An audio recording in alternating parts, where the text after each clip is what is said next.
제 전산에게 1급 이론 문제를 한번 보도록 하겠습니다.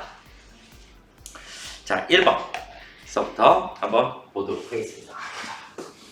1번은 뭐라 그랬냐면 다음 중 재무제표를 통해 제공되는 정보에 대한 설명으로 틀린 것은 그랬어요. 그쵸? 네. 정답이 몇 번이에요? 자, 우리 그냥 정답은 1번. 추정에 의한 측정치.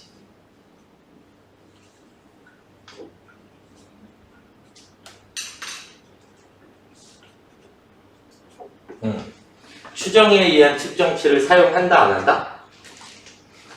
우리 추정하는 게 뭐 있지? 예를 들어서 대손율. 맞나요? 내년에 대손이 몇 프로 발생할지 내가 어떻게 해요? 정확한 답이 아니죠. 추정에 의한 측정치를 사용하고 있다. 그리고 또 대표적인 게 뭐가 있냐면 퇴직급여 충당부채.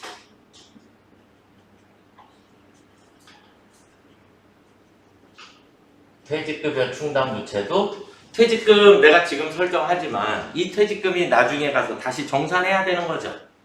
맞나요? 지금은 월급이 100만 원이니까 100만 원 퇴직금 준비해놨는데 나중에 월급이 500만 원이 되면 500만 원 다시 바꿔줘야 되잖아요. 그죠? 네. 그러다 보니까 회계는 추정에 의한 측정치를 사용하고 있다.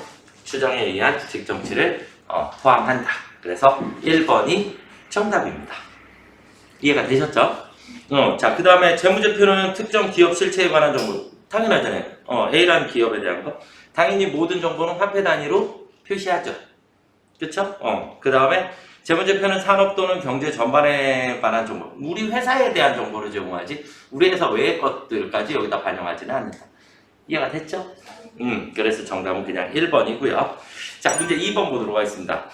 다음의 회계 처리로 인하여 재무제표에 미치는 영향을 바르게 설명한 것을 그랬어요. 자, 문제 2번은 우리가 비품 700만 원을 소모품 B로 회계 처리하였다. 그러니까 원래 정상적이었으면 비품이라고 처리했어야 되는 거죠. 맞나요? 근데 비품으로 처리했어야 될 걸 뭘로 처리했다? 소모품 B로 처리를 하게 됐다.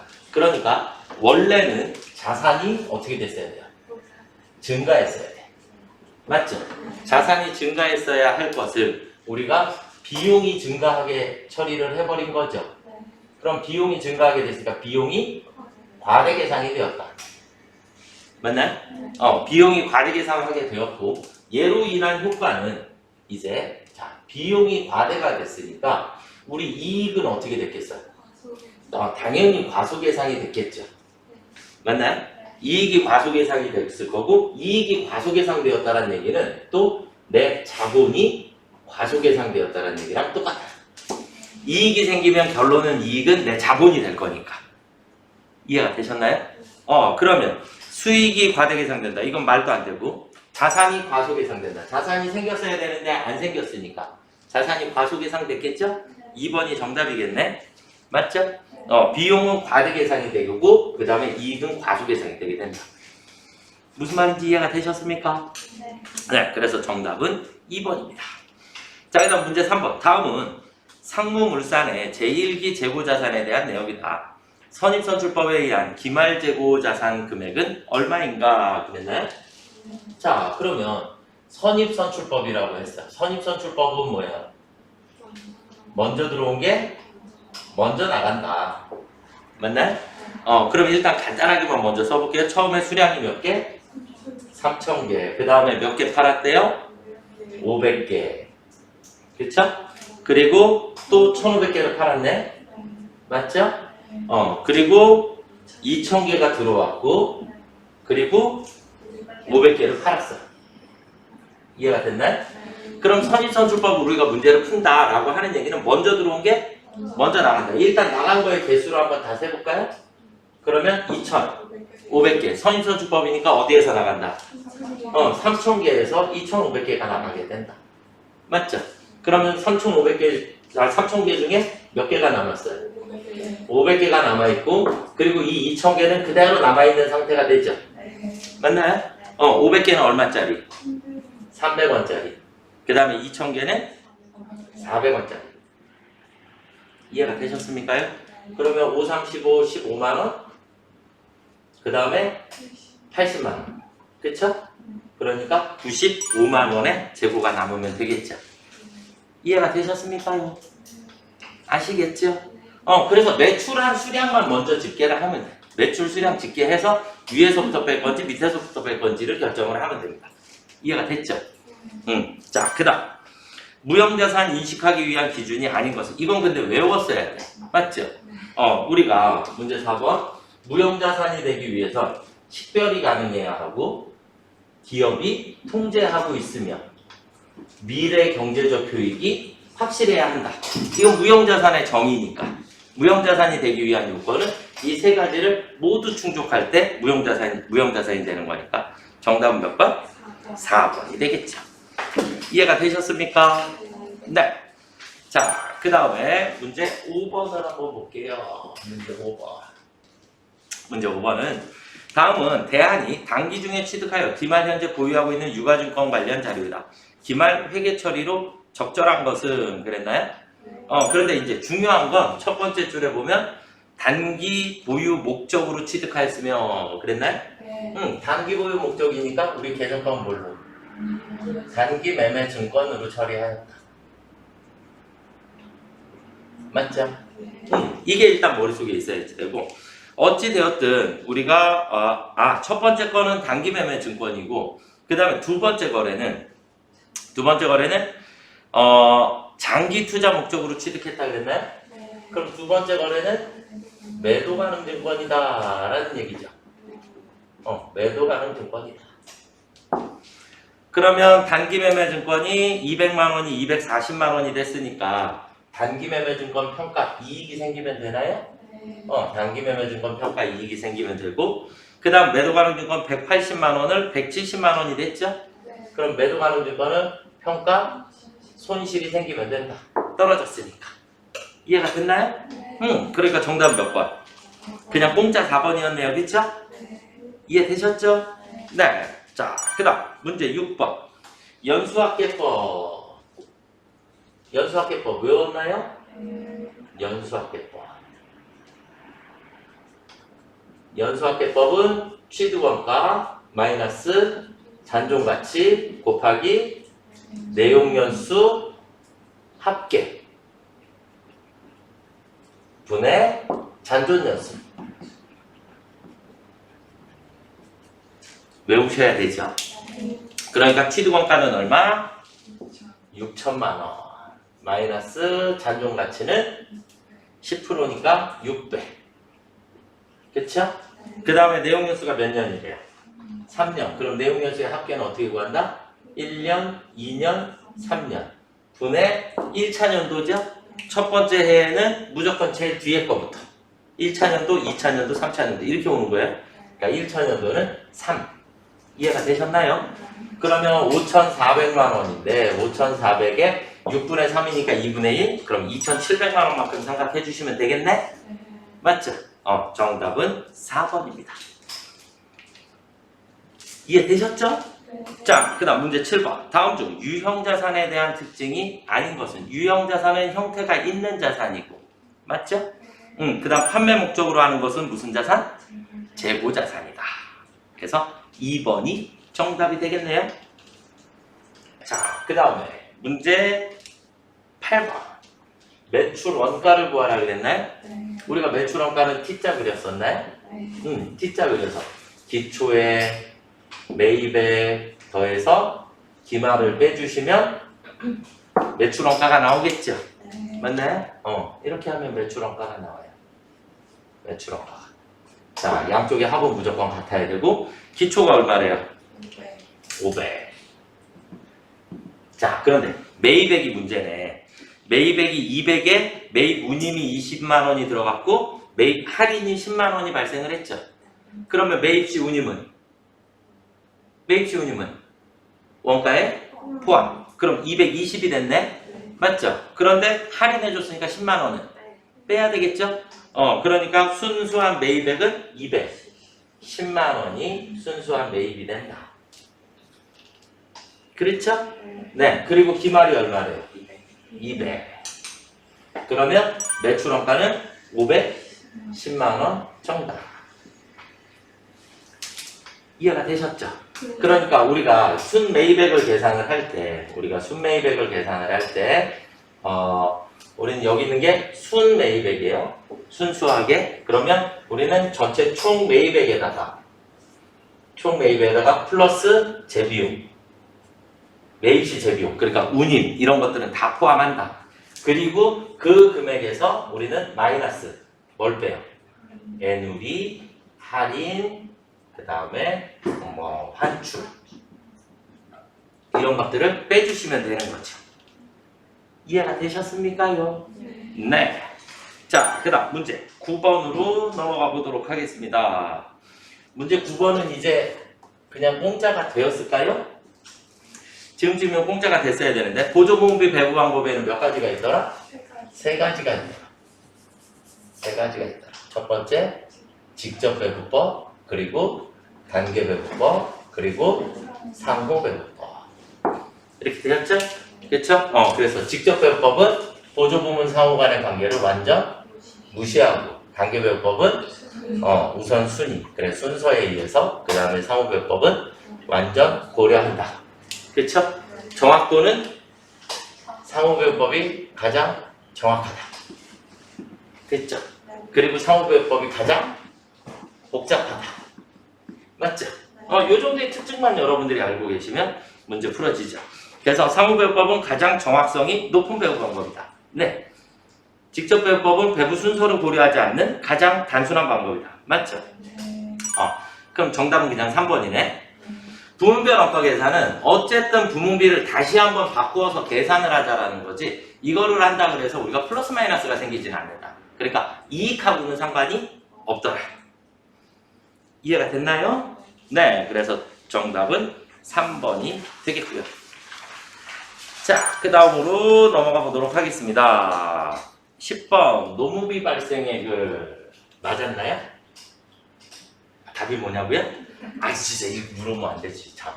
우리는 이 노무비랑 경비 이런 것들을 우리가 어떻게 외웠냐면 전선, 전미, 당미, 당선, 지급, 소비 이렇게 외웠어요. 전월, 선급액, 전월, 미지급액, 당월, 미지급액, 당월, 선급액, 당월에 지급액, 그럼 당월에 소비액이 나온다. 원가액 때 했는데, 그쵸? 너무 오래됐나? 그래서 노무비 전월 선급액이 얼마래요? 50만원 전월 선급액. 그래서 차변에 50. 그 다음에 노무비 당월 지급액은 20. 되었나요? 그럼 노무비 발생액은? 나머지가 아무것도 없으니까 그냥 소비액은 얼마다? 70만원 정답. 이해가 되셨습니까? 자, 그 다음에 11번을 한번 볼까요? 개별원가, 종합원가 계산에 대한 설명으로 옳은 것은 그랬는데 우리가 뭐 너무 많이 했으니까 우리 개별원가 계산하고 종합원가 계산하고, 그래서 원가의 부분은 직접 재료비, 직접 노무비, 제조, 간접비로 나눴죠? 그쵸? 그리고 난 다음에 직접비와 간접비의 구분이 필요하고 재료비와 가공비의 구분이 필요하다. 너무 많이 했죠? 그쵸? 그렇게 돼 있고, 우리는 개별원가를 하는 공장은 어떤 공장이다? 주문 생산하는 공장이다. 종합원가를 하는 공장은 연속 대량 생산하는 공장이다. 맞죠? 정확성은 누가 더 높아요? 무조건 개별 쪽이야, 다. 맞죠? 그래서 정확성도 개별이 더 높고요. 대신에 비용도, 시간도 개별이 훨씬 더 많이 걸린다. 이해가 되셨습니까? 네. 그러면 정답은 몇 번? 그냥 3번이 공짜인가요? 개별원가 계산은 종합원가 계산에 비해 각 제품별로 정확한 원가 계산이 가능하다. 맞죠? 네. 자, 그 다음 문제 12번. 직접 재료 원가, 직접 노무 원가를 실제 원가로, 제조 간접 원가는 예정 배부율로 계산하는 정상 개별 원가 계산에 의하여 제조간접비를 예정 배부하는 경우 예정 배부의 계산식으로 옳은 것은 기억나시나요? 기억나시나요? 이거 어떻게 했죠 우리? 실제, 예정, 실제. 예정 배부율은 연간 총 예상액을 예상 시간으로 나눠주면 되고 예정이 크면 과대계상되었다. 실제가 크면 과소계상되었다. 이렇게 했어요. 그래서 우리는 지금 문제에서 물어본 건 예정 배부액을 물어봤으니까 예정 소비액은 우리 이렇게. 그래서 예정 배부율 곱하기 실제 배부 기준. 이해가 되셨나요? 그래서 예정 배부율 곱하기 실제 배부 기준. 그래서 실제 조업도. 그러니까 정답은 4번이 되겠죠. 이해가 되셨습니까요? 자리만 바뀐 거예요 지금 보기가. 그쵸? 실제 배부 기준이 먼저 나와 있는 거고 예정 배부율이 뒤에 나와 있는 거니까 자리만 바뀐 거죠. 그쵸? 공짜 문제였습니다. 그쵸? 자, 그 다음에 13번으로 넘어가 보면 영세율에 대한 설명으로 틀린 것은 그랬는데 13번은 그냥 1번이 정답이죠? 맞죠? 우리가 13번 문제 풀으려면 면세와 영세를 구별을 하면 되고 맞죠? 면세는 뭐라 그랬어요? 얘는 불완전 면세. 그리고 영세는 완전 면세. 왜냐면 영세는 처음부터 끝까지 계속 영세율이 적용이 되는 거고 면세는 바뀔 수 있습니다. 그래서 영세율이 부분면세가 아니라 부분면세는 면세를 부분면세라고 하는 거고 영세는 완전 면세다라고 얘기를 하는 겁니다. 이해되셨죠? 그리고 영세율은 소비지국과세 원칙 맞죠? 그 다음에 국가 간의 이중과세를 방지하기 위해서 설정되어 있는 거고요. 영세율이 적용되는 거래에서 내국 거래는 세금계산서를 교부해야 한다. 맞죠? 빙고. 자, 그 다음에 14번. 용역의 공급에 과세하지 않는 것은 이것도 그냥 공짜. 그쵸? 몇 번이에요? 그냥 1번. 근로를 제공하는데 여기에 부가세는? 당연히 없지. 월급에 부가세 있어? 없잖아. 그쵸? 소득세가 붙는 거지. 그런가요? 네. 그래서 근로를 제공하는 경우 당연히 부가세 없더라. 특수관계자에게 부동산 임대 용역을 무상으로 공급했을 때는 시가를 기준으로 부가세를 납부해야 한다. 맞죠? 네. 자기가 주요 자재를 전혀 부담하지 않고 상대방으로부터 인도받은 재화를 단순 가공만 하는 경우에는 가공은 용역의 공급이다라고 보는 거고 얘의 문제의 앞을 보면 주요 자재를 전혀 부담하지 않고라 그랬는데 주요 자재를 부담을 하고 가공을 해줬다. 그렇게 되면 그때는 재화의 공급이에요. 그러니까 재화의 공급과 용역의 공급의 차이는 용역의 공급은 서비스를 해주는 걸 용역의 공급이라고 하는 거고 재화의 공급은 물품을 공급을 하는 거예요. 그러니까 주요 자재를 내가 부담을 하게 되면 재화를 준 거죠. 이해가 되셨나요? 근데 주요 자재를 내가 부담하지 않고 그러니까 자재를 안 쓰고 나는 가공만 해줬으니까 그때는 용역의 공급이 되는 거고. 무슨 말인지 이해가 되셨나요? 네. 건설업은 대표적인 용역의 공급입니다. 건설업은 집을 주는 게 아니라 집을 대신 지어주는 거야. 고객의 돈으로 집을 대신 지어주는 그런 역할을 해주는 거기 때문에 우리가 대표적인 용역의 공급이다. 건설업은 무조건 용역의 공급이다. 이렇게 알고 계시면 될 것 같습니다. 이해가 되셨나요?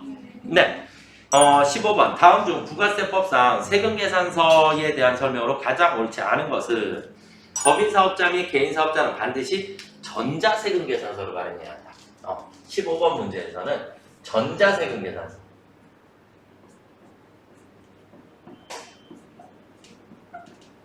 전자세금계산서인데 법인은 무조건 전자로 발행해야 해요.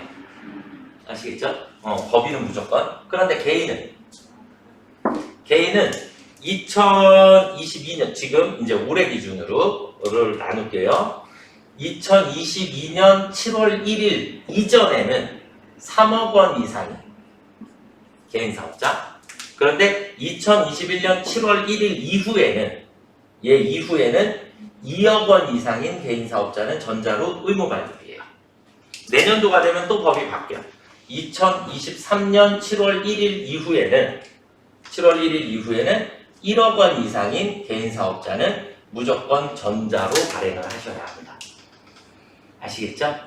네, 그래서 무조건은 아니다. 그러니까 개인 사업자는 반드시가 아니다. 그래서 1번이 정답이 됩니다. 세금계산서는 사업자가 원칙적으로 재화 또는 용역의 공급 시기에 재화 또는 용역을 공급받는 자에게 발급해줘야지 되는 거고요. 전자로 발급했을 때는 다음 날까지 국세청에 전송해야죠. 맞나요? 네. 세관장은 수입이 되었을 때 수입 세금계산서를 발급을 해야 하는 거고요. 이해가 되셨습니까? 네. 여기까지 이론 설명을 해드렸습니다.